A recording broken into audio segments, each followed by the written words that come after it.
ஒரு மிஸ்ஸிங் பர்ஸா ஸ்டார்ட் ஆச்சு. இப்போ மேன் மிஸ்ஸிங் வரைக்கும் போயிடுச்சு. இதுக்கப்புறம் மர்டர் கேஸ் ஆகிற வாய்ப்பு இருக்கும். இனி நீ என்ன பண்ண போற? Now I don't have a choice. I will find the killer. வணக்கம் மகளே. இன்னைக்கு நான் சொல்ல போகிற படம் பார்த்தீங்கன்னா ஒரு பர்ஸில் ஆரம்பிச்சு பெரிய ட்விஸ்ட்டில் போய் முடியுதுங்க. ஆமாங்க, இந்த படத்தோட பேர் டாமினிக் த லேடிஸ் பர்ஸ். நிறைய பேர் இந்த படத்தை கண்டிப்பாக பார்த்துருவீங்க. மலையாளத்தில் வெளியே தமிழ் டப்பில் இப்போ ஜி5ல அவைலபிளாக இருக்குது. இந்த படத்தோட ஒன்லைன் ஸ்டோரி என்னன்னா, போலீஸ்லேருந்து ரிட்டையர் ஆகிற நம்ம மம்முட்டி ப்ரைவேட் டிடெக்டிவ் ஏஜென்சி வச்சு நடத்திட்டு இருக்காரு. ஒரு வாடகை வீட்டில் இருக்கிறாரு. அந்த அவரோட ஹவுஸ் ஓனர் என்ன பண்ணுறாங்க, ஒரு பர்ஸ் ஒன்று கிடைக்குதுன்னு சொல்லிட்டு யாரோ மிஸ் பண்ணிட்டு போயிட்டாங்க, இதை கொஞ்சம் கண்டுபிடிச்சி கொடுத்துருங்க அப்படின்னு சொல்லி சொல்கிறாரு.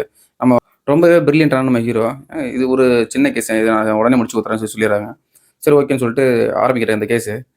அடுத்தடுத்து இந்த பர்ஸை கண்டுபிடிக்க போகிற அவர் பெரிய கேஸில் போய் நிற்கிது. நிறைய ட்விஸ்ட்லாம் இதுலேருந்து அவர் கண்டுபிடிக்கிறாரு. பக்கம் கிளைமேக்ஸ் வேறு லெவலில் இருக்கும். படம் கண்டிப்பாக பார்க்காதவங்க பாருங்கள். இது சூப்பராக இன்வெஸ்டிகேஷன் பண்ணி இந்த படத்தெல்லாம் கொண்டு போயிருப்பாங்க. ஒரு நல்ல மூவிங்க, பார்க்காதவங்க பாருங்கள். தேங்க்யூ மகளே.